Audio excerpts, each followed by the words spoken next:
السلام عليكم ورحمة الله وبركاته.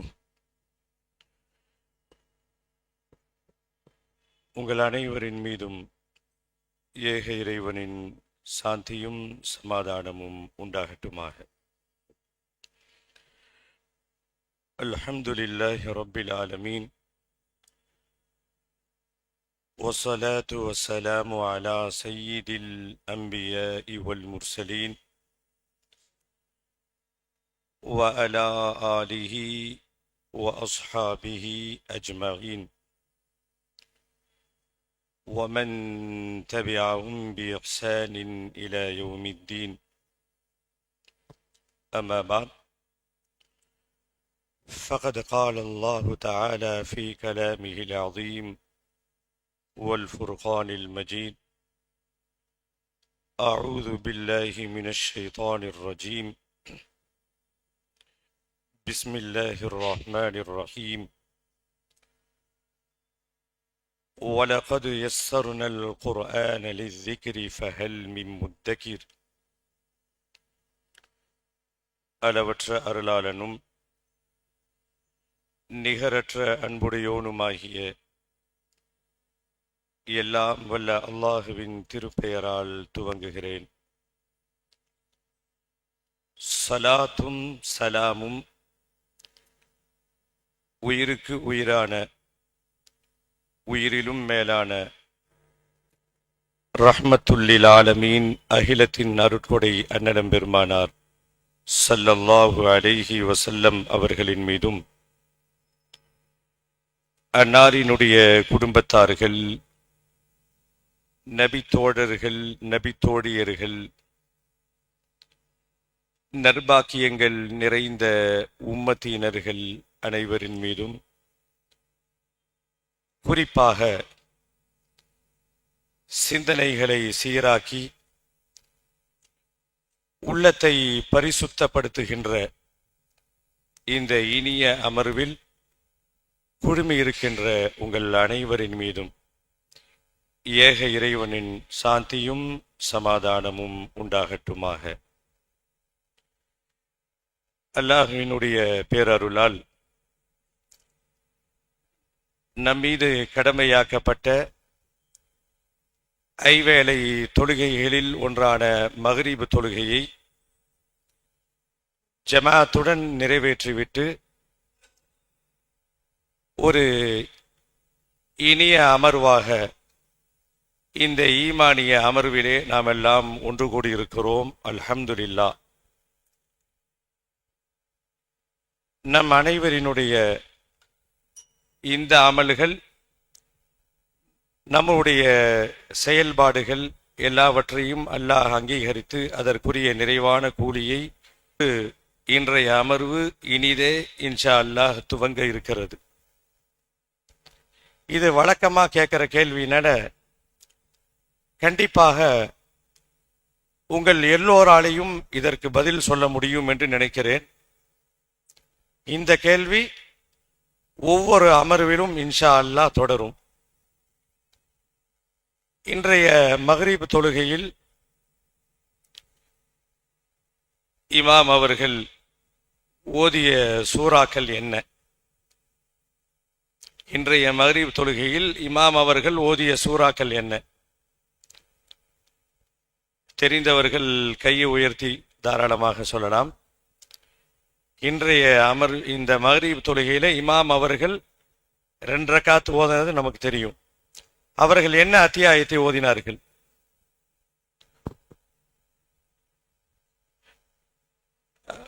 சொல்லுங்க, என்ன அத்தியாயம் ஓதினார்கள்?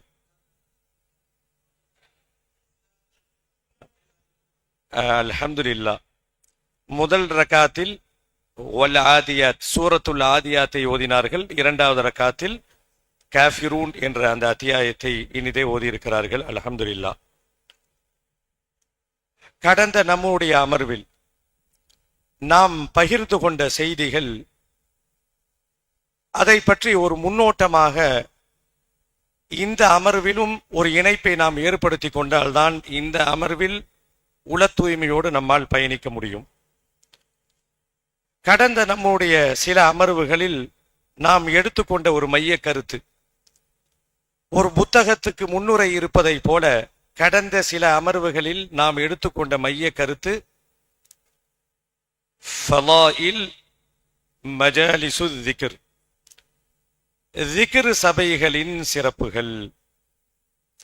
திக்ர் சபைகள் என்று சொன்னால் ஒரு காலத்தில் நாம் என்ன எண்ணிக்கொண்டிருந்தோம்? கடந்த வாரத்தில் கூறப்பட்ட செய்திகளுடைய ஹைலைட்ஸ், ஒரு மேலோட்டமான செய்திகள். திக்ர் சபைகள் என்று சொன்னாலே ஒரு காலத்தில் குறிப்பாக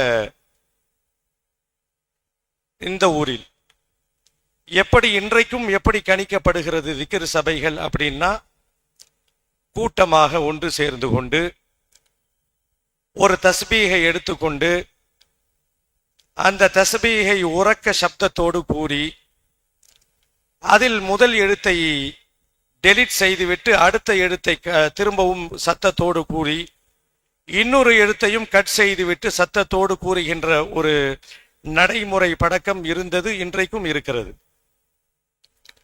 அல்லாஹ் என்று ஆரம்பிப்பார்கள், திடீர்னு அலிஃப் கட்டாயிடும், லாஹ் என்று ஆரம்பிப்பார்கள், அடுத்து இன்னொரு லாம் கட்டாயிடும், ஊன்னு ஆரம்பிச்சு இப்படியாக மார்க்கம் காட்டி தராத எந்த ஒரு அடிப்படை ஆதாரமும் இல்லாத இந்த போன்ற செயல்கள் உறக்க கூறுகின்ற இடத்தை தான் நாம் திக்ர் சபைகளாக நினைத்து கொண்டிருந்தோம் ஒரு காலம் வரை.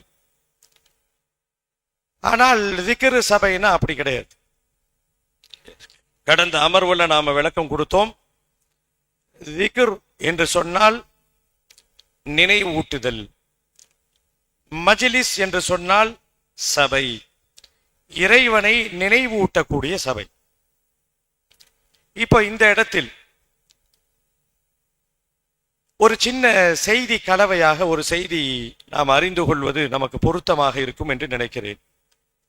இந்த கூட்டத்தில் அமர்வதற்கு சில குவாலிஃபிகேஷன் நமக்கு தேவை, சில தகுதி தேவை. தகுதி என்று சொன்னால் படித்திருக்கணும், அந்த தகுதியெல்லாம் இல்லை. பொதுவாக எந்த ஒரு மார்க்க சபைகளில் நாம் கலந்து கொண்டாலும் நமக்கு தேவையான ஒரு அடிப்படை தேவை, தெளிந்த நீரோடையோடு அந்த சபையில உட்கார்ந்திருக்க வேண்டும், நல்ல தூய்மையான எண்ணத்தோடு உட்கார்ந்திருக்கணும்.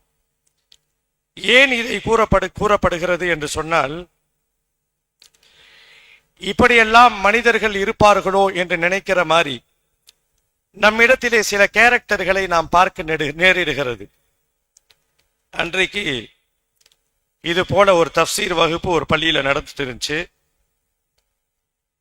அப்போ ஒருத்தர் உள்ள நுழைகிறார், 5 வேளை தொழக்கூடிய பேணுதலாக தொழக்கூடியவர். உள்ள நுழைஞ்ச உடனே அந்த வகுப்பு நடத்தக்கூடிய அவரை பார்க்கிறார்.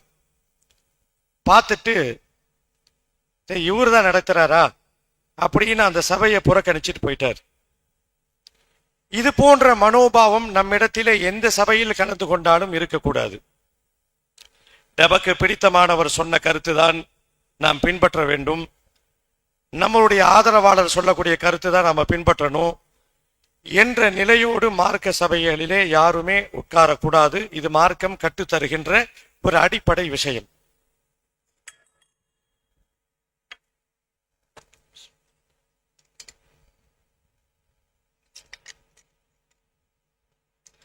இப்போ அந்த திக்ர் சபைகள்ல அல்லாஹ்வினுடைய பெயரை ஒரு எழுத்தை அவர்கள் கட் செய்துவிட்டு அடுத்த எழுத்தோடு சில தஸ்பீகளை செய்கின்ற வளமை இருக்கு, நமக்கு தெரியும். இப்போ இது போன்ற விஷயங்கள் மார்க்கம் இன்னொரு விஷயத்திற்கு வழிகாட்டுகிறது. இந்த கூட்டத்தில் திருமணம் முடித்தவர்கள், பேரன் பேத்தி எல்லாம் எடுத்தவங்க எல்லாம் இந்த கூட்டத்தில் இருக்கீங்க. அல்லாஹ்வினுடைய பெயரை சில எழுத்துக்களை நாம் துண்டித்து விட்டு சொல்லுவதற்கு எந்த அடிப்படை ஆதாரங்களும் இல்லை. அதே நேரத்தில் மார்க்கம் சில விஷயங்களை கற்றுத்தருகிறது. இதுவும் நபி வழியாக நாம் எடுத்துக்கொள்ளலாம். அல்லாஹ்வினுடைய பெயரை அல்லான்னு ஆவ கட் பண்ணிட்டு லஹூன் அப்படின்னு சொல்றது, லான் சொல்றதெல்லாம் கூடாது. இதை திக்ராக செய்வது கூடாது. ஆனால் அதே நேரத்தில் மார்க்கம் இன்னொரு விஷயத்தையும் கற்றுத் தந்திருக்கிறது நடைமுறை வாழ்க்கையில. அது என்ன, யாரால கணிக்க முடியுதா? நம்மளுடைய குடும்பவியல் சார்ந்த விஷயங்கள்ல ஒரு பெயரை துண்டித்து விட்டு நாம் பாதி பெயராக அடைப்பதற்கு மார்க்கம் அனுமதி வழங்கி இருக்கிறது. யாராவது கணிக்க முடிஞ்சா சொல்லலாம்.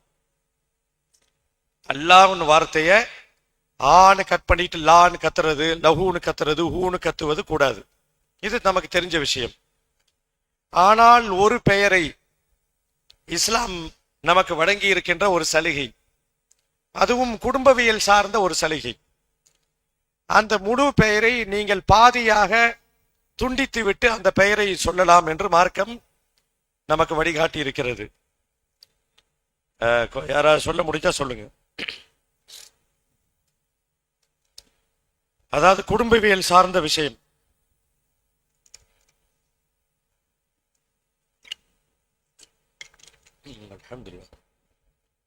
யாரா கணிக்க முடியுதா?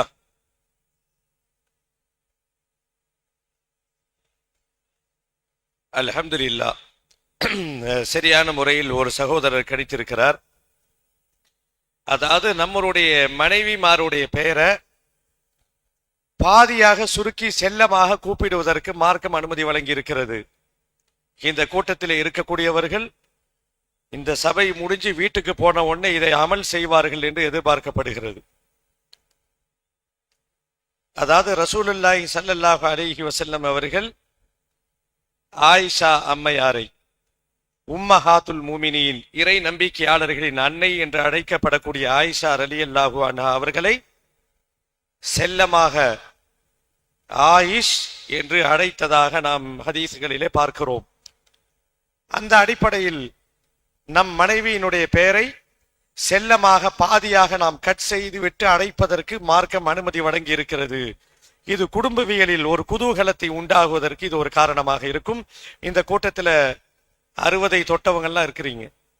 இதுவரைக்கும் உங்களுடைய வாழ்க்கையில உங்கள் மனைவியை இப்படி நீங்கள் அழைக்கவில்லை என்று சொன்னால், இந்த ஹதீஸை கேள்விப்பட்ட உடனே தைரியமா போய் அமல் செய்வதற்கு முயற்சி செய்யுங்கள். அடுத்து ஒரு இஸ்லாமிய விடுகதையோடு இன்றைய வகுப்பினுடைய அடுத்த கட்டத்திற்கு நாம் இருக்கிறோம். இஸ்லாமிய விடுகதை. குழந்தை, நல்லா கூர்ந்து கவனிங்க. இஸ்லாமிய விடுகதை. குழந்தை தவழும், பெரியவர்கள் தவழ்ந்து செல்ல மாட்டார்கள். இது எல்லாத்துக்குமே தெரிஞ்ச விஷயம். குழந்தைகள் தவழுவதை போல பெரியவர்களும் தவழுவார்கள். ஏன், எப்படி, எதற்கு? இதுதான் இன்றைய இஸ்லாமிய விடுகதையினுடைய கேள்வி. ஒரு நிமிஷம் எடுத்துக்கோங்க. கேள்வியை திரும்பி சொல்றேன். குழந்தைகள் தவழும், நடை பழகுவதற்கு முன்னாடி குழந்தை தவழ்ற மாதிரி தவழும். பெரியவர்களும் தவழுவார்கள். ஏன், எதற்கு, எப்படி? இதான் இன்றைய இஸ்லாமிய விடுகதையினுடைய கேள்வி. கொஞ்சம் யோசிச்சா வந்துடும்.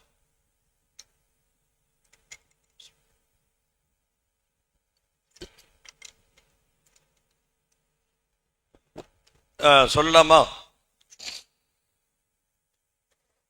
கேள்வி புரிஞ்சா இல்லைங்களா? குழந்தை தவழும், பெரியவங்க தவழ மாட்டோம், நாமெல்லாம் தவழ மாட்டோம். ஆனால் குழந்தைகள் தவழுவதை போல பெரியவர்களும் தவழுவார்கள். ஏன், எதற்கு, எப்படி? இதுதான் இன்றைய இஸ்லாமிய விடுகதையினுடைய கேள்வி.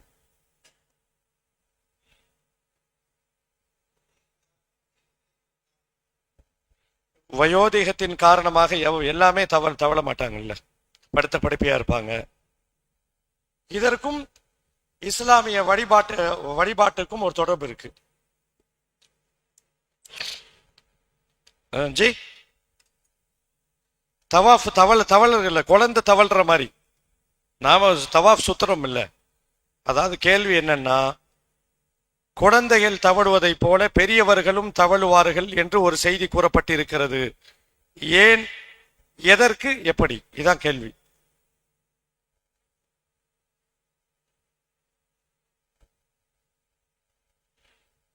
விடை தெரியாட்டி சொல்லிடலாம்.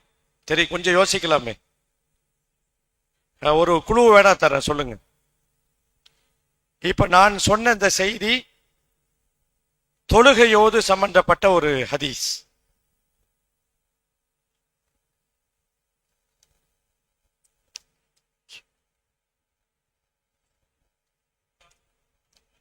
இல்ல, நான் சொன்ன இந்த செய்தி தொழுகையோடு சம்பந்தப்பட்ட ஒரு நபிமொழி. மாஷா அல்லாஹ், சரியான முறையிலே சகோதரர் பிடித்திருக்கிறார். இன்றைய இஸ்லாமிய விடுகதையினுடைய பதில் பெருமானார் ஸல்லல்லாஹு அலைஹி வஸல்லம் அவர்கள் கூறினார்கள், லவ் யஅலமூன, மனிதர்கள் அறிந்து கொண்டால். எதை அறிந்து கொண்டார்? மா ஃபில் அதமா, இஷா தொழுகைக்கு இன்னொரு பேர் அதமா. ஹதீஸிலே வந்திருக்கிறது. இஷா தொழுகைக்கு இன்னொரு பேர் என்ன? அதமா. நல்லா குறிச்சு வச்சுக்கோங்க. மனிதர்கள் இஷா தொழுகையில கிடைக்கக்கூடிய நன்மைகள் என்ன என்பதை அறிந்து கொண்டால், வஸ்ஸுபஹி, ஃபஜ்ர் தொழுகையிலே கிடைக்கக்கூடிய நன்மைகளை மனிதர்கள் அறிந்து கொண்டால், லஅதௌஹுமா ஹப்வா, அவர்கள் தவழ்ந்தேனும் பள்ளிக்கு வருவார்கள் என்ற இந்த செய்தி இன்றைய விடுகதையினுடைய பதிலாக அமைகிறது. லஅதௌஹுமா ஹப்வா, தவழ்ந்தாவது பள்ளிவாசலுக்கு வருவாங்க. ஏன்னா தவழுதல் என்பது குழந்தைக்கு அது சாத்தியம், ஏன்னா அதுக்கு நடக்க தெரியாது. ஒரு பெரியவர்கள் தவழ்ந்து வருகிறார்கள் என்று சொன்னால் அவர் ஏழாமையிலே தள்ளப்பட்டிருப்பார். அப்படி இருந்தும் இந்த நன்மையை பெற்றுக்கொள்ள வேண்டும் என்ற நோக்கத்திற்காக வேண்டி அவர்கள் தவழ்ந்து வருவார்கள் என்ற செய்தி விடுகதைக்கு பதிலாக அமைகிறது. இது ஒரு பக்கம். இன்றைக்கு இந்த குர்ஆன் வகுப்புல லவ், அதை பற்றி நாம் பார்க்க போறோம். யாரும் பயந்து விட வேண்டாம், யாரும் சிரிக்க வேண்டாம். லவ் என்ற இந்த ஒரு எழுத்து அரபியினுடைய ஒரு எழுத்து. லவ், குர்ஆன் ஓத தெரிந்தவர்கள் இதை அனுபவித்திருப்பார்கள். நிறைய இடங்கள்ல லவ் லவ் அப்படின்னு சொல்லி நிறைய வசனங்கள் குர்ஆன்ல வந்திருக்கு. இப்ப இந்த ஹதீஸ்ல கூட ரசூலுல்லாஹி ஸல்லல்லாஹு அலைஹி வஸல்லம் என்ன சொல்றாங்க? வலவ் ஹபுவா, தவழ்ந்தாவது. இப்போ இந்த லவ், இந்த வார்த்தையை, இந்த எழுத்தை பயன்படுத்தி குர்ஆன்ல நிறைய வசனங்கள் வந்திருக்கிறது. அது சொல்லக்கூடிய பாடங்களை இன்றைய வகுப்பினுடைய ஒரு முக்கிய அங்கமாக நாம் இன்ஷா அல்லாஹ் காணவிருக்கிறோம். இந்த லவ் என்ற இந்த எழுத்து அரபியிலே ஹுரூஃபு ஷர்த், நிபந்தனைக்குள்ள எழுத்து என்று சொல்வார்கள். இது நிபந்தனை. இப்படி இருந்தால் இப்படி நடக்கும், இப்படி நடந்தால் இப்படி நடக்கும். நீங்கள் குர்ஆனை கொஞ்சம் ஓய்வாக இருக்கும் பொழுது புரட்டி பாருங்கள். எங்கெல்லாம் லவ் லவ் என்று வருகிறதோ அந்த இடத்தில் இந்த சமூகத்திற்கு, குறிப்பாக நமக்கு நிறைய பாடங்களை அல்லாஹ் வைத்திருக்கிறான். இந்த லவ், இதோடு இணைக்கப்பட்ட சில வசனங்களை உங்களுடைய பார்வைக்கு கொண்டு வருவது பொருத்தமாக இருக்கும் என்று நினைக்கிறேன். நிறைய வசனம் வருது, லவ் வலவ் அப்படின்னு நிறைய வசனங்கள். அதுல ஓரிரை கொள்கையை வலியுறுத்துற மாதிரி ஒரு வசனம், அற்புதமான ஒரு வசனம் இடம்பெற்றிருக்கிறது. 21வது அத்தியாயம் 21வது வசனம், 21 லவ் கான ஃபீஹிமா ஆலிஹத்துன் இல்லல்லாஹ், அல்லாஹ் கூறுவான், லவ் கான ஃபீஹிமா ஆலிஹத்துன் இல்லல்லாஹ், அவ்விரண்டிலும், வானங்களிலும் பூமியிலும் அல்லாஹுவை தவிர வேறு கடவுள்கள் இருந்தால். ஓரிரை கொள்கையை வலியுறுத்தக்கூடிய அற்புதமான ஒரு வசனம். அல்லாஹுவை தவிர வானங்களிலும் பூமிகளிலும் ஆட்சி செய்வதற்கு வேறு கடவுள் இருந்தா என்ன நடக்கும்? லவ் என்று போட்டு இதற்கு பதிலை அல்லாஹ் சொல்லிவிடுகிறான். இந்த லவ் எங்கெங்க வருதோ அதற்கு பதில் பின்னால் வந்துவிடும். என்ன நடக்கும் தெரியுமா? லஃபஸததா, வானங்களும் பூமியும் சுக்கு நூறாக குழப்பம் ஏற்பட்டு செதறி போயிடும். இரண்டும் கெட்டு போயிடும், சீரடைந்து போய்விடும். என்ன காரணம்? தலைமை ஒன்றுதான் இருக்க வேண்டும். ஒரு இயக்குனர் ஒருத்தர் தான் இருக்கணும். இரண்டு கடவுள்களோ மற்ற கடவுள்களோ இருந்தால் என்ன நடக்கும்? ஒரு அப்துல்லா ஒரு கடவுளுக்கு பிடித்தமானவராக இருப்பார். அந்த அப்துல்லா துவா கேட்பார், இறைவா எனக்கு பரக்கத்தை கொடுன்னு. இன்னொரு கடவுளுக்கு இந்த அப்துல்லாவை பிடிக்காது. இரண்டு பேரும் ஒருத்தர் கொடுக்கலான்னு ஒருத்தருக்கு கொடுக்க கூடாதுன்னு சொல்லுவாரு என்ற இந்த ஏகத்துவத்தினுடைய ஒரு ஓரிரை கொள்கையை இந்த லவ் என்ற இந்த எழுத்தை பயன்படுத்தி பல வசனங்கள் குரானில் இருக்கிறது.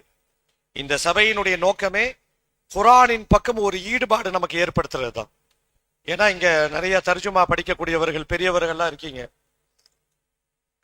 இந்த லவ் இருக்கக்கூடிய வசனங்களை நீங்கள் படித்து பார்த்து கொண்டே இருந்தால் நிறைய செய்திகளை இந்த வசனங்கள் இந்த எழுத்து இடன்பட்டு இருப்பதன் மூலமாக நாம் பார்க்கலாம்.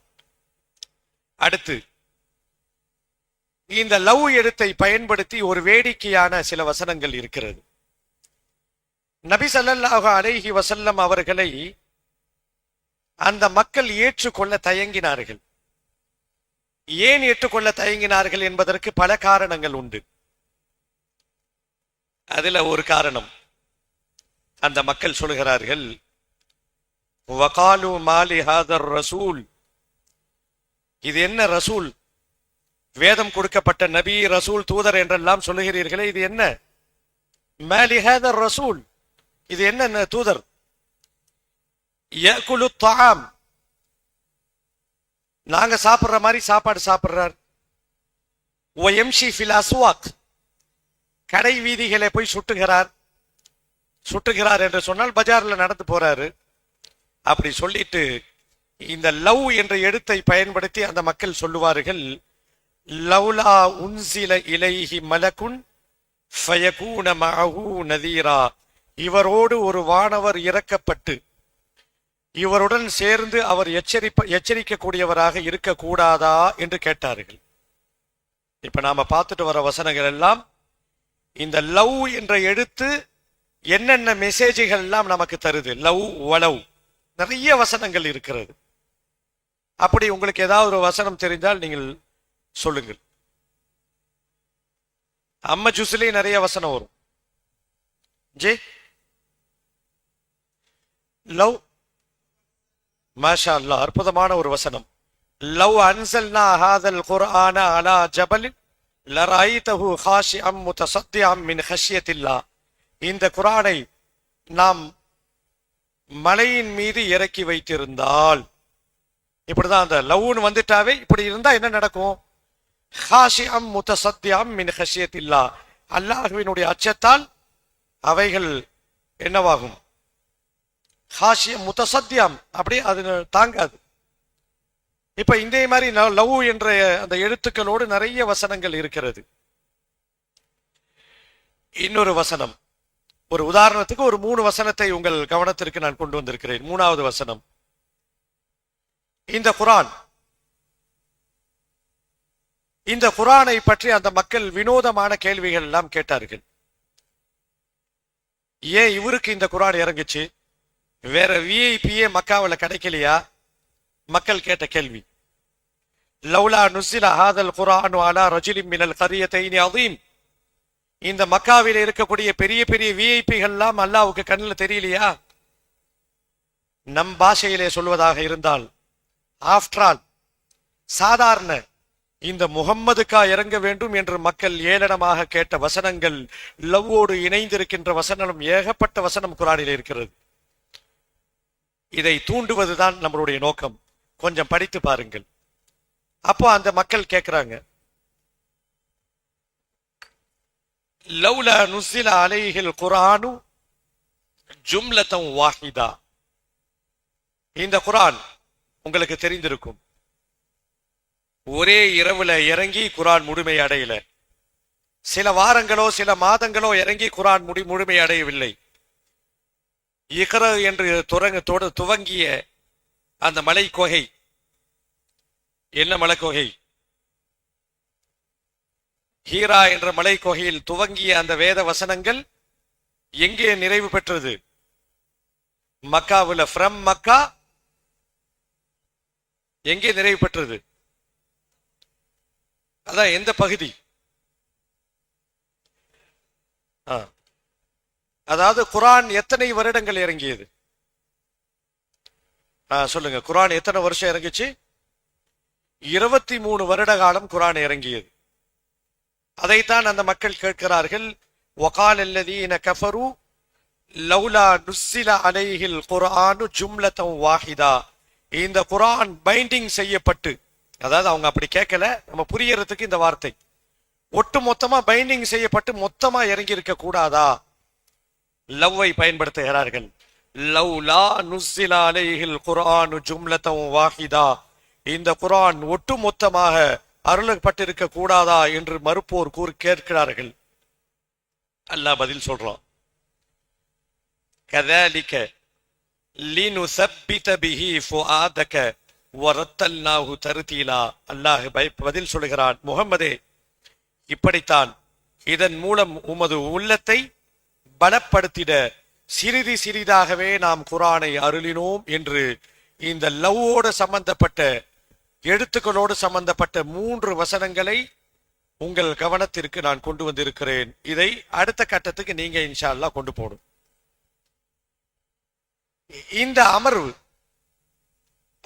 இந்த அமர்வுக்கு என்ன பெயர்? குரான் வகுப்பு, ஹதீஸ் வகுப்பு, ஃபிக்ஹ் வகுப்பு, என்ன வகுப்புன்னு பேர் சொல்லி கொண்டாடும். இந்த வகுப்பினுடைய நோக்கம் என்ன அப்படின்னா, சுற்றி வளைச்சு பார்த்தா ஒரே இடத்துல தான் இந்த நோக்கம் வந்து நிற்கும். இந்த வகுப்பினுடைய நோக்கம் என்ன? உங்களுக்கு ஒவ்வொருத்தங்களும் ஒரு கணிப்பு வச்சிருப்பீங்க. இந்த வகுப்பினுடைய நோக்கம் என்ன? அப்துல் ரஹ்மான், இந்த வகுப்பினுடைய நோக்கம்? கேள்வி கேட்டு முதல் பரிசு, 2வது பரிசு, 3வது பரிசு கொடுப்பதா?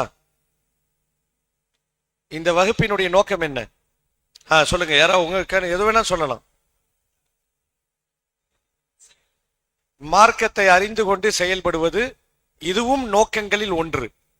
ஆனா பிரதான நோக்கம் அப்படின்னா அது வேற ஒன்னு இருக்கு. அது இன்ஷா அல்லாஹ் அதை பத்தி தான் நம்ம இப்போ கலந்துரையாட போறோம். யாரு சொல்லலாம்? இந்த வகுப்பினுடைய நோக்கம்,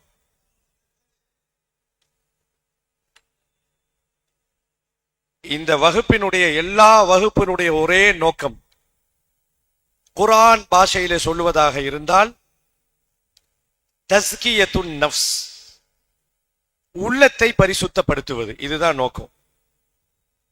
அது யாராக இருந்தாலும் சரி. ஏன் இங்கே யார் இந்த வகுப்பை நடத்துகிறார்களோ அவர்களாக இருந்தாலும் சரி, உள்ளம் பரிசுத்தப்படாமல், உள்ளத்தை தஸ்கியா செய்யாமல், உள்ளத்தை நாம் பக்குவப்படுத்தாமல், பரிசுத்தப்படுத்தாமல் நம்மால் ஒரு காலும் வெற்றி அடைய முடியாது என்று குர்ஆன் சொல்லுகிறது. அல்லாஹ் குர்ஆனிலே சொல்லுவான், கத் அஃப்லஹ, நிச்சயமாக வெற்றி பெற்று விட்டார்கள். மன் ஸக்காஹா, யார் இந்த உள்ளத்தை பரிசுத்தப்படுத்தினார்களோ அவர்கள் வெற்றி பெற்று விட்டார்கள். இந்த ஒரு வசனம் நிறைய செய்திகளை நமக்கு சொல்லித் தருகிறது. தொழுகை இஸ்லாத்தினுடைய முக்கியமான தூண்கள்ல ஒரு தூண். ஜகாத், ஹஜ், இப்படி எத்தனை கடமைகள் இருந்தாலும் எல்லா கடமைகளும் நமக்கு செல்லும் காசாக அவைகள் மாற வேண்டும் என்று சொன்னால் நம்முடைய உள்ளம் பரிசுத்தமான உள்ளமாக இருந்தால்தான் நாம் வெற்றி அடைய முடியும். இந்த சபையினுடைய நோக்கமும் அதுதான். என்ன காரணம்னா, மனிதர்கள் வெளிரங்கத்தை பார்ப்பார்கள். இன்றைக்கு நாம் வெளிரங்கத்தை நல்ல முறையிலே அமைத்துக் கொள்வதற்கு எவ்வளவு மெனக்கெடுகிறோம். நல்ல ஆடை, நல்ல தொப்பி, உச்சந்தலையிலிருந்து உள்ளங்கால் வரை நம்மை அழகாக்கி கொள்வதற்கு எவ்வளவு நாம் மெனக்கெடுகிறோம். மார்க்கம் வலியுறுத்திய முக்கியமான ஒரு சுன்னத், ஒரு சுத்தம், இது அவசியம், தேவை, இது கடமை. நீங்க கடைகள்ல போய் பார்த்தீங்கள் என்று சொன்னால் வெளிரங்கத்தை அழகுபடுத்துவதற்கென்று ஒரு தனி டிபார்ட்மெண்ட்டே இருக்கும். விதவிதமான சோப்புகள்ல தொடங்கி நம்மளுடைய நாற்றம் வெளியிலே தெரியக்கூடாது என்பதற்கு உபயோகப்படுத்துகின்ற அத்தரை தொடர்ந்து பர்ஃபியூமை தொடங்கி ஏகப்பட்ட விஷயங்கள் வெளிரங்கத்தை தூய்மைப்படுத்துவதற்கு இருக்கிறது. மார்க்கம் வரவேற்கிறது. இது ஒரு பகுதி. ஆனால் அல்லாஹ் பார்க்கக்கூடிய பகுதி வெளிரங்கத்தை அல்ல, அல்லாஹ் உள்ரங்கத்தை பார்க்கிறான். அந்த இடம் தூய்மையாக இருக்க வேண்டும். அந்த மெனக்கடல் நம்மிடத்திலே வந்தால்தான் நம்மால் வெற்றி பெற முடியும். பெருமானார் ஸல்லல்லாஹு அலைஹி வஸல்லம் சொல்லுவார்கள், இன்னல்லாஹ, அல்லாஹ், நிச்சயமாக அல்லாஹ், ல யன்துரு இல சுவரிக்கும், உங்களுடைய தோற்ற பொலிவுகளை அல்லாஹ் பார்க்க மாட்டான். நீ அணிந்திருக்கின்ற ஷர்ட் அது என்ன பிராண்டு, அந்த துணி எவ்வளவு மீட்டர், அது எவ்வளவு அழகா இருக்கு, இதையெல்லாம் சாதாரண சாமானிய மக்கள் பார்ப்பார்கள். வெளிரங்கத்தை பார்த்து கணிக்கக்கூடியவர்கள் மனிதர்கள். உள்ரங்கத்தை பார்க்கக்கூடியவன், உள்ரங்கத்தை அறிந்தவன் ரப்பு மட்டுமே. ஆகையால் எல்லா இந்த சபைகளுடைய நோக்கமும் உள தூய்மைதான். இந்த உள தூய்மையை நாம வெளியில கொண்டு வராம மனசுக்குள் அடுக்குகளையும் மனசுக்குள் மாசுக்களையும் மனசுக்குள் கொடூரமான சிந்தனைகளையும் வைத்து கொண்டு நம்மால் வருடம் ஆயுள் நாள் முழுவதும் நாம் சஜிதாவிலே கிடந்தால் கூட வெற்றி பெற முடியாது என்பதை இஸ்லாம் மிக உறுதியாக சொல்லுகிறது. அப்போ இந்த உள தூய்மைக்கு நாம கொஞ்சம் மெனக்கட்டு தான் ஆகணும். இது அல்லாஹ் பார்க்கக்கூடிய ஒரு பார்ட். ஒருத்தர் கடைக்கு போறார், கடையில போய் காசு கொடுத்து ஒரு பொருள் வாங்குறார். கடைக்கார அந்த காசை எடுத்து திரும்பி பார்த்துட்டு தூக்கி அவன் மூஞ்சிலே முகத்திலே வீசி விடுகிறான். போறாரு, கடையில பொருள் வாங்குறாரு, காசு கொடுக்கிறார், கேஷ் கொடுக்கிறாரு. கடைக்காரர் அதை தூக்கி மூஞ்சிலே எறிந்து விடுகிறார். ஏன் எரிகிறார்? ஏன் எரிகிறார் சொல்லுங்க. காசை கொண்டு போய் கடைக்கு பொருளை வாங்கிட்டு காசை கொடுக்கிறார். கடைக்காரு காசை பார்க்கிறாரு, கோபத்துடன் தூக்கி மூஞ்சிலே எரிகிறார். என்ன காரணம்? செல்லாத காசு. அந்த காசு எப்படி செல்லாமல் மாறியது? ஒரு உதாரணத்துக்கு இந்த செய்தி. ஒரு நாணயம் என்று சொன்னால் இரண்டு பக்கமும் நாணயம் அச்சிடப்பட்டிருக்கணும். ஒரு பணமா இருக்கட்டும், அல்லது காயினா இருக்கட்டும், அல்லது ரியாலா இருக்கட்டும், அல்லது தீனாரா இருக்கு, எந்த கரன்சியா இருக்கட்டும், ரெண்டு பக்கமும் பிரிண்டா இருக்கணும். இந்த உதாரணத்தை அப்படியே வச்சிட்டு இஸ்லாமிய கண்ணோட்டத்திற்கு வாருங்கள். ஒரு மனிதர் அல்லாஹ்விடத்திலே செல்லும் காசை போல அவர் செல்லத்தக்க நபராக மாற வேண்டும் என்று சொன்னால், நாணயத்திற்கு இரண்டு பக்கங்கள் இருப்பதை போல மனிதர்களுக்கும் இரண்டு புறங்கள் இருக்கிறது. உள் ஒன்று, புறம் ஒன்று. சிர்ரம் வ அலானியா, குர்ஆன் நிறைய இடத்துல பேசும். சிர்ரம் வ அலானியா, வெளிப்படையானது, மறைமுகமானது. அப்ப அல்லாஹ்விடத்திலே நாம் வெற்றி பெற வேண்டும் என்று சொன்னால், எப்படி நாணயம் இரண்டு பக்கம் அச்சிடப்பட்டிருந்தால் அந்த நாணயம் செல்லுபடி ஆகுமோ, அதே போல நம்முடைய உள்ளமும் தூய்மையாக இருக்க வேண்டும், வெளிரங்கமும் தூய்மையாக இருக்க வேண்டும். சுருக்கமாக சொல்ல போனால், வெளிரங்கத்துக்கு அல்லாஹ் கொடுக்கக்கூடிய மார்க் ரொம்ப ரொம்ப கம்மி. வெளிரங்க சுத்தம் ரொம்ப தேவைதான்.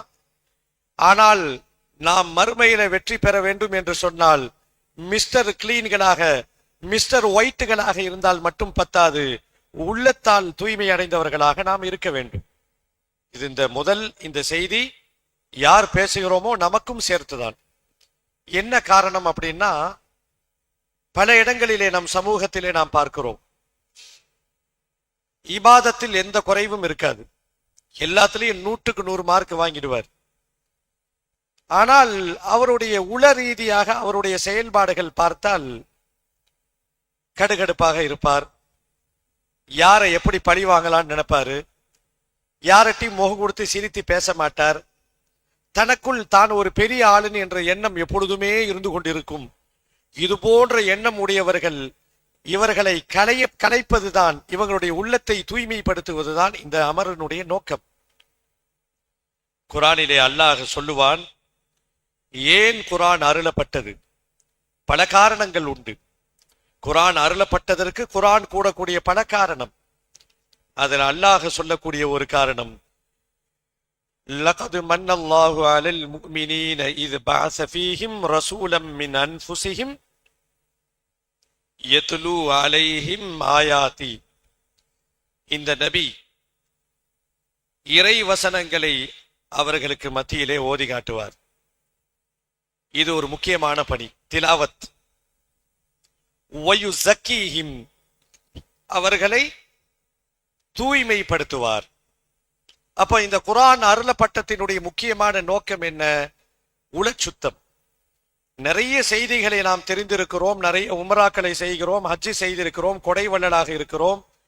எல்லாம் இருந்தும் கூட நம்முடைய உள்ளத்தில் எப்படி வெளிரங்கத்தில் நம்முடைய உடலை தாக்கக்கூடிய நோய்கள் ஏராளமாக இருக்கிறது. பிபியில தொடங்கி சுகரில் தொடங்கி பல நோய்கள் உள்ள உடலை தாக்கக்கூடிய நோய்கள் இருக்கு. நமக்கெல்லாம் தெரிஞ்சிருக்கும். ஒரு பெரிய பட்டியல் நம்மால் சொல்ல முடியும்.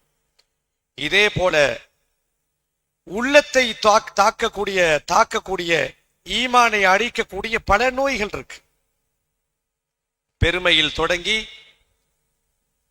இருமாப்பில் தொடங்கி, பொறாமையில் தொடங்கி, கஞ்சத்தனத்தில் தொடங்கி, புறம் பேசுவது தொடங்கி, ஏ டு Z உள்ளத்தில் ஏற்படக்கூடிய நோய்கள், நூற்றுக்கணக்கான நோய்கள் உள்ளத்திலே, என் உள்ளத்திலும் சரி உங்கள் உள்ளத்திலும் சரி ஷைத்தானிய சிந்தனை ஊசலாடி கொண்டே இருக்கிறது. இவைகளை தூய்மைப்படுத்துவதுதான் இந்த சபையினுடைய நோக்கம். வெறும் செய்திகளுடைய கலவையாக, வெறும் செய்திகளை கொண்டு போய் கடத்துவது மட்டும் இந்த சபையினுடைய நோக்கம் அல்ல. அப்படி இருந்தால் இது ஒரு பயனளிக்கக்கூடிய சபையாக இருக்காது. ஒரு சபையிலே நாம் உட்கார்கிறோம். அந்த சபையை விட்டு நாம் கலைந்து செல்கின்ற பொழுது நம்முடைய உள்ளத்திலே என்னென்ன குணக்கேடுகள் இருக்கிறதோ கொஞ்சம் கொஞ்சமாக அந்த குணக்கேடுகள் குறைந்து கொண்டே வர வேண்டும். உங்களுக்கு தெரியும், எனக்கு தெரியும், என்கிட்ட என்ன மைனஸ் இருக்கு, என்னிடத்திலே என்ன மைனஸ் இருக்கு.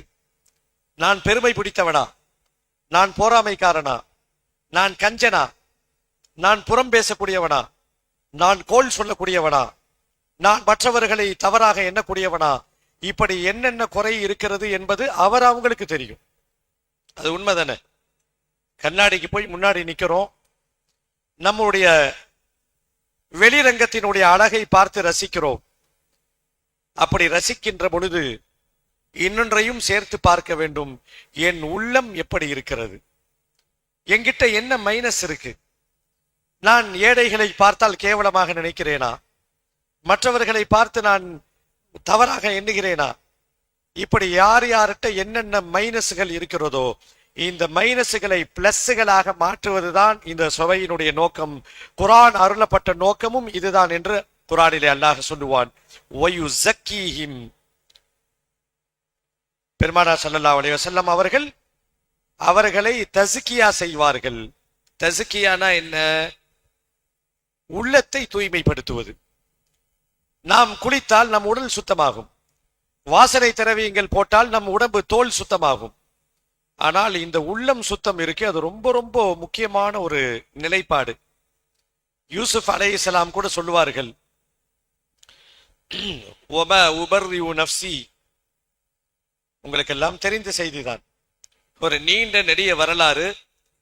கிணத்திலே தூக்கி எறியப்பட்ட அந்த குழந்தை யூசுப் வளருகிறது, பெரியதாக மாறுகிறது, ஒரு பெண்ணின் சூழ்ச்சியிலே சிக்குகிறார், பல கஷ்டங்களை அவர் அனுபவிக்கிறார். எல்லாம் மீண்டு வந்து விட்டு கடைசியில் அவர் சொல்லக்கூடிய ஸ்டேட்மெண்ட் என்ன? வமா உபர்ரிஉ நஃப்ஸி. இந்த நஃப்ஸ், இந்த ஆத்மா, பல பேர்கள் நாம சொல்லி அழைப்போம். இந்த நஃப்ஸ் இருக்கே, அது நம்மை எந்த நிலைக்கும் கொண்டு போய் சேர்த்து விடும். நீங்கள் வரலாறுல நாம பார்க்கிறோம், பெருமானார் ஸல்லல்லாஹு அலைஹி வஸல்லம் அவர்கள் தௌஹீதை சொல்லுகிறார்கள். ஏன் அந்த மக்கள் இஸ்லாத்துல ஏத்துக்கல அப்படின்னா அதற்கு பல காரணங்கள். அதுல முக்கியமான ஒரு காரணம் என்னன்னா, அவர்கள் அந்த மக்களே கேட்டுக்கொண்ட ஒரு ஸ்டேட்மெண்ட் குர்ஆனிலே அல்லாஹ் சொல்லுகிறான். அவங்க மனசுல என்ன நினைச்சுக்கிட்டாங்கன்னா, அந்த மக்கத்து குறைஷிகள் தங்களை பெரியவர்களாக அவர்கள் எண்ணிக்கொண்டார்கள். முஹம்மது ரசூலுல்லாஹி ஸல்லல்லாஹு அலைஹி வஸல்லம் அவர்கள் முஹம்மது ரசூலுல்லாஹ பார்க்கவில்லை, முஹம்மதாக பார்த்தார்கள். அதான் பிரச்சனை. இப்ப நஃப்ஸ் கெட்டு போச்சு. முஹம்மதை 40 வயசு வரைக்கும் முகம்மதாக இருந்த அந்த மாமனிதர் முஹம்மது ரசூலுல்லாஹவாக மாறுகின்ற பொழுது அந்த மக்களால் ஜீர்ணிக்க முடியவில்லை. நேற்று வரை நம் கண் முன்னால் வளர்ந்த இந்த பெற்றோர்கள் இல்லாத நவுது பில்லா அனாதை சிறுவர், இவருக்கு வகி வந்துருச்சா, இதை நாம பின்பற்றணுமா என்ற இந்த ஆணவ போக்குத்தான் ஈமானை விட்டும் தடுத்தது. இதற்கு என்ன காரணம்? ஹபீசத்துன் நஃப்ஸ். அவங்களுடைய மனசுல இருமாப்பு இருந்துச்சு.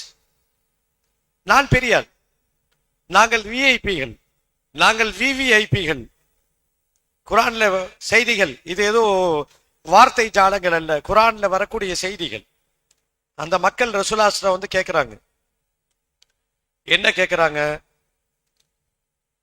நாங்க உங்க சபைக்கு நாங்க விஷயத்தை தெரிஞ்சுக்கணும், மார்க்கத்தை கற்றுக்கொள்ள வேணும்னு எங்களுக்கு ஆசையா இருக்கு. அதே சமயத்துல கொஞ்சம் வருத்தமாகவும் கொஞ்சம் கஷ்டமாகவும் இருக்கு. என்ன காரணம்? அந்த மக்கள் சொன்ன செய்தி ஸ்டேட்மெண்ட் என்ன தெரியுமா? உங்க சபையில எந்த நேரமும் பார்த்தாலும் சாதாரண ஆளுகள்லாம் உட்கார்ந்து இருக்காங்க. பிலால் உட்கார்ந்து இருக்கிறாரு. ரொம்ப ஆஃப்டர் சமுதாயத்துல சாதாரண நிலையில இருக்கக்கூடிய கருப்பு அடிமைலாம், ஏழை மக்கள்லாம் உங்ககிட்ட இருக்காங்க. நாங்கள் அவர்களோடு சரிசமமாக நாங்கள் உயர்ந்த குலத்தை சார்ந்தவர்கள் உட்காருவது எங்களுக்கு வேதனை அளிக்கிறது. தஸ்கியத்துன் நஃப்ஸ் அங்கே இல்லை. ரொம்ப முக்கியம். திரும்ப திரும்ப நம்முடைய உள்ளம் மட்டும் தூய்மையாகிவிட்டால் போதும். குர்ஆனிலே அல்லாஹ் அழகாக சொல்லுவான், இல்லா மன் அத்தல்லாஹ பிகல்பின் சலீம். மறுமையிலே வெற்றி பெறுபவர்களுக்கு அல்லாஹ் கொடுக்கக்கூடிய, வெறும் வெற்றி பெறுபவர்களுக்கு இருக்கக்கூடிய குவாலிஃபிகேஷன் அல்லாஹ் சொல்லும் பொழுது, இல்லா மன் அத்தல்லாஹ பிகல்பின் சலீம், அவர்கள் ஆரோக்கியமான உள்ளத்தோடு வருவார்கள். எப்படி உடல் ஆரோக்கியம் நாம் புரிந்திருக்கிறோமோ அதே போல உள்ளம் ஆரோக்கியமும் முக்கியமான ஒரு இடத்துல இருக்கு. எந்த உள்ளத்தில் பெருமை இருக்கிறதோ அந்த உள்ளம் நோய்வாய்ப்பட்ட உள்ளம். எந்த உள்ளத்தில் பொறாமை இருக்கிறதோ அந்த உள்ளம் ஐசியூல அட்மிட் செய்ய வேண்டிய உள்ளம். எந்த உள்ளத்தில் கஞ்சத்தனம் இருக்கிறதோ, எந்த உள்ளத்தில் ஃபித்னா பேசுகின்ற அந்த நிலை இருக்கிறதோ, எந்த உள்ளத்தில் நான் பெரியவன் என்ற அகம்பாவம் இருக்கிறதோ அந்த உள்ளமெல்லாம் ஆரோக்கியமான உள்ளமாக இல்லை. அல்லாஹ் சொல்லுகிறான், யௌம லா யன்ஃபஉ மாலு வலா பனூன். அன்றைய நாள் எந்த பயனும் பொருளாதாரமும் பயனளிக்காது. யாருடைய சப்போர்ட் அங்க வராது. இன்றைக்கு நாம் உலகத்தில் பெருமையாக பேசிக்கொள்கிறோம், Abdullah and sons, Abdul Rahman and sons அப்படின்னு பெருமையா போட்டுக்கிறோம்ல. இதைத்தான் குர்ஆன்ல அல்லாஹ் சொல்லுகிறான், லா யன்ஃபஉ மாலுன், எந்த பொருளும் அங்கே பயனளிக்காது, வலா பனூன், எந்த ஒரு வாரிசுகளும் அங்கே பயனளிக்க மாட்டார்கள், இல்லா, சிலர்களை தவிர, லா இலாஹ இல்லல்லா. இந்த இல்லா யார் அவர்கள்?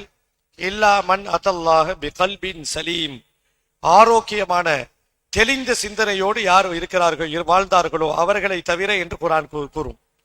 ஆம் அன்பு சகோதரர்களே, நிறைய விஷயங்களை நீங்கள் கேள்விப்பட்டு கொண்டே இருக்கிறீர்கள். அது ஃபிக்ஹ் சட்டமாக இருக்கலாம், ஹதீஸ் கலையாக இருக்கலாம், குர்ஆன் வகுப்பாக இருக்கலாம், இன்ன பிற பயான்களாக இருக்கலாம். ஆனால் இந்த ஒட்டுமொத்தமாக எல்லா நிகழ்ச்சியினுடைய ஒரே ஒரு நோக்கம் வெறும் செய்திகளை கடத்துவது மட்டும் அல்ல. நல்லா தெரிஞ்சுக்கணும்.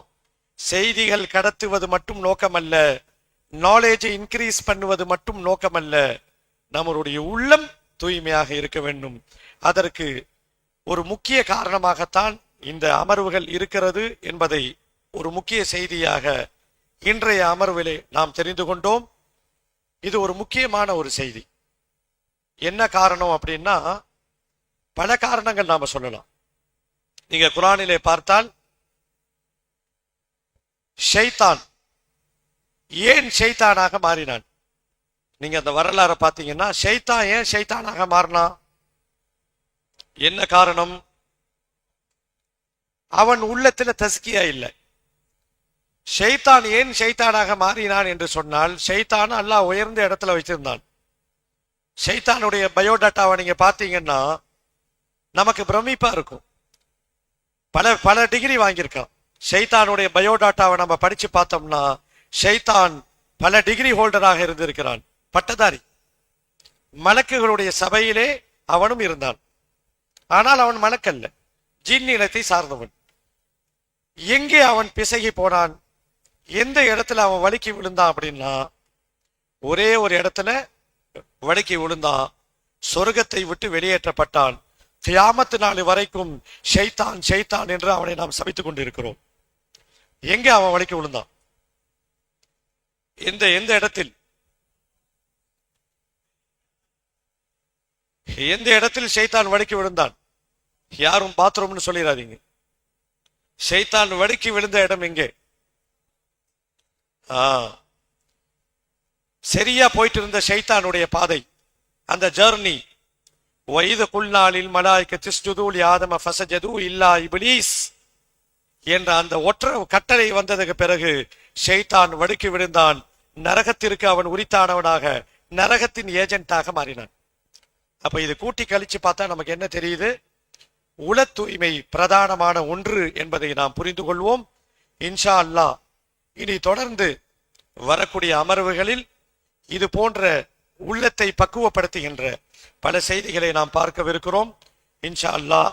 அல்லாஹ் நம்மளுடைய எண்ணங்களை சீராக்கி உள்ரங்கத்தையும் வெளிரங்கத்தையும் அழகாக்கி சக மனிதர்களோடு சகோதரத்துவத்தோடு மனித நேயத்தோடு அன்போடு பாசத்தோடு பழகுகின்ற பாக்கியத்தை அல்லாஹ் நம் அனைவருக்கும் தந்தல்வானாக.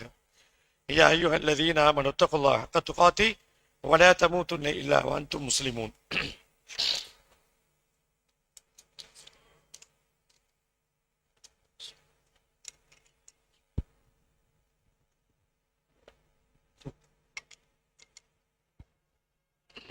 கண்ணியத்திற்குரியவர்களே,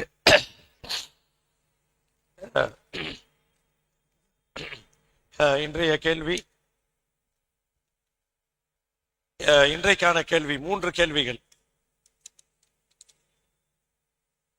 முதல் கேள்வி, கேள்விக்கு பதில் தெரிந்தவர்கள் யாரும் அவசரப்பட்டு சொல்ல வேணாம், கையை உயர்த்துங்க. இன்ஷா அல்லாஹ் வாய்ப்பளித்தவர்கள் சொல்லலாம். இன்றைக்கான முதல் கேள்வி, இஷா தொழுகைக்கு இன்னொரு பேர்? கையை உயர்த்தினா போதும். இஷா தொழுகைக்கு இன்னொரு பேர். உறுப்பினர்கள் ரொம்ப கம்மியா இருக்காங்களே, இவ்வளவு பெரிய உறுப்பினர்கள் மெஜாரிட்டி ரொம்ப கம்மியா இருக்கு. ஒருத்தர் தான் கை உயர்த்திருக்காரு, போட்டிக்கு ஆள் இல்லை. 2 3 சொல்லுங்க. அல்ஹம்துலில்லாஹ். சகோதரர் சரியான பதில் சொல்லி இருக்கிறார். அத்தமா வாங்க. அடுத்த கேள்வி, லவ் என்றால் என்ன?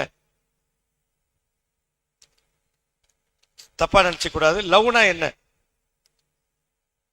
அவ்வளவுதான். நாம இந்த வகுப்புல அதை பத்தி சொல்லியிருக்கிறோம். லவ் என்றால் என்ன? சீக்கிரம் சொல்லுங்க. யார் இருக்காங்களா? இது நீங்க போட்டி இல்லாம ஜெயிப்பீங்க. இல்ல இல்ல, கை தூக்குங்க, நான் பதில் கேட்போம். ஜெய், நீங்க சொல்லுங்க. லவ் என்றால் என்ன? புரியலையே.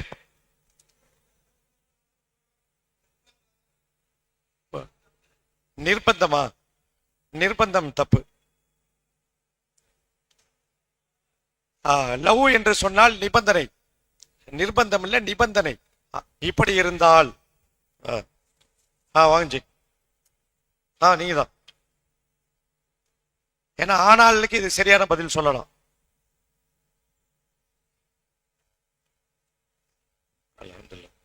அடுத்த கேள்வி. குர்ஆன் அருளப்பட்ட நோக்கங்களில் ஒரு நோக்கம். குர்ஆன் அருளப்பட்ட பல நோக்கங்களில் ஒரே ஒரு நோக்கம்.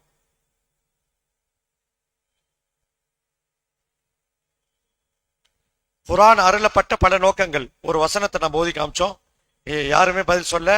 இமாம் கை தூக்குகிறார், சொல்லுங்க ஜி. அரபியில சொல்லுங்க. குர்ஆன் அருளப்பட்ட நோக்கங்களில் ஒரு நோக்கம் உள்ளத்தை பரிசுத்தப்படுத்துவது. மாஷா அல்லாஹ். அல்லாஹ் நம்மளுடைய ஒன்று கூடலே கபூலாக்குவானாக. சுப்ஹானக அல்லாஹும்ம வ பிஹம்திக அஷ்ஹது அல்லா இலாஹா இல்லா அன்த அஸ்தக்ஃபிருக. நன்றி.